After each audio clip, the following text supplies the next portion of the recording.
Besides asking me for tips in certain parts of Terraria, the second biggest question I seem to get is what you should do once you get bored in Terraria. So, I made a list of a ton of things to do and build in your playthroughs, which will hopefully fix your boredom, which is exactly what I'll be going over in this video.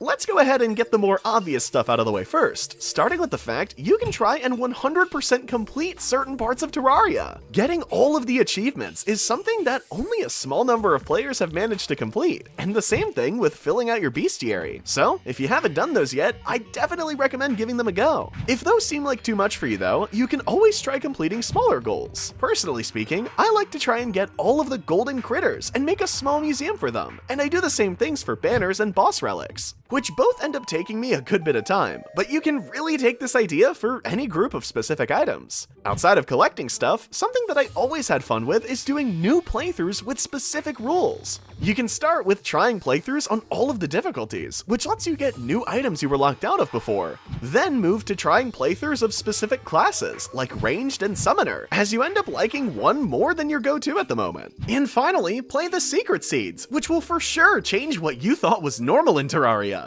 If you're looking for something really different though, you should play the Zenith Seed, which is an insanely hard world. That's a mix of every secret seed, and even has its own exclusive boss and item, with the item being a reference to the guy who accepts souls in return for him following you on the Terraria forums.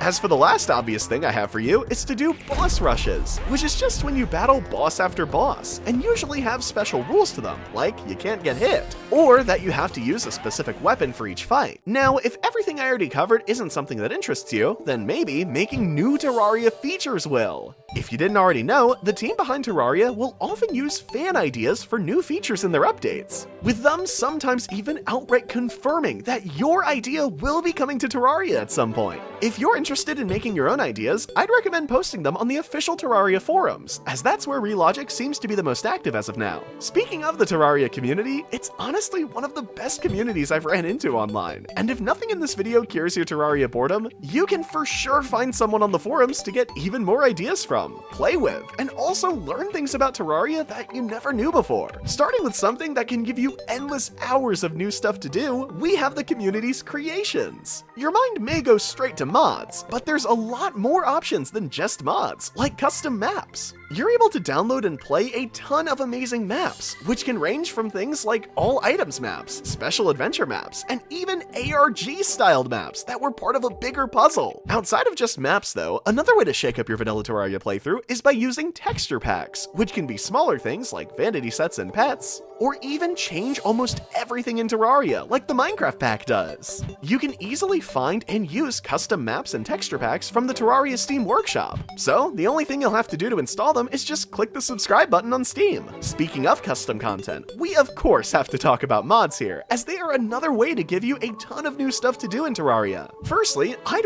really recommend looking into how to make your own Terraria mod, as it's probably easier than you think, and it will really allow you to make whatever you want in Terraria, like this giant gummy bear boss I made. If you don't know where to start with this, I'd recommend going to the tModLoader GitHub so you can see the code of the example mod, and also join the official tModLoader Discord server. If you aren't interested in making your own mods though, don't worry, as there are already a ton of mods for Terraria that add thousands of hours worth of new content, like Calamity, Thorium, Starlight River, and much more. If you've never played mods before, they are done through the Steam game called tModLoader, which you can download for free after you bought Terraria. And as for where to find the mods, you can find them on tModLoader's Steam Workshop, just like the custom worlds and texture packs. Getting into things you should build now, the first thing I have for you is something I haven't seen many people do, which is to terraform your underworld. This really won't give you any benefits, but it's for sure interesting to have the different biomes in your underworld, as some biome-specific enemies will still spawn in them, like the giant tortoises. If making biomes seems like too big of a task, something else I like to do is remaking versions of the natural structures in places they aren't supposed to be,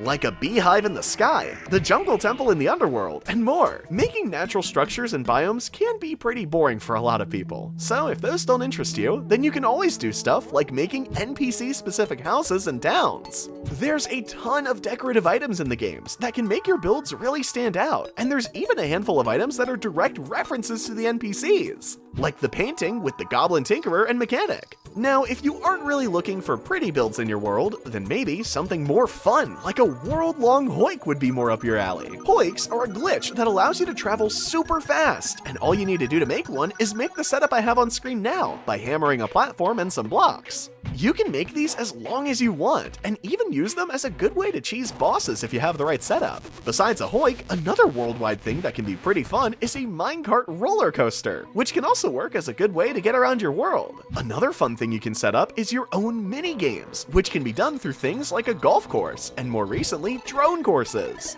If you really want to dive into minigames though, there are a ton of great custom maps with minigames in them out there, which I'd highly suggest checking out, even if it's just for getting inspiration for your own minigames. And for the final build I think that can cure your boredom is banner buildings. Just like it sounds, this is just a building dedicated to banners, with me usually making a tower to hold one of each banner in the game, and then some other ones dedicated to specific banners, like the bunny and slime banners.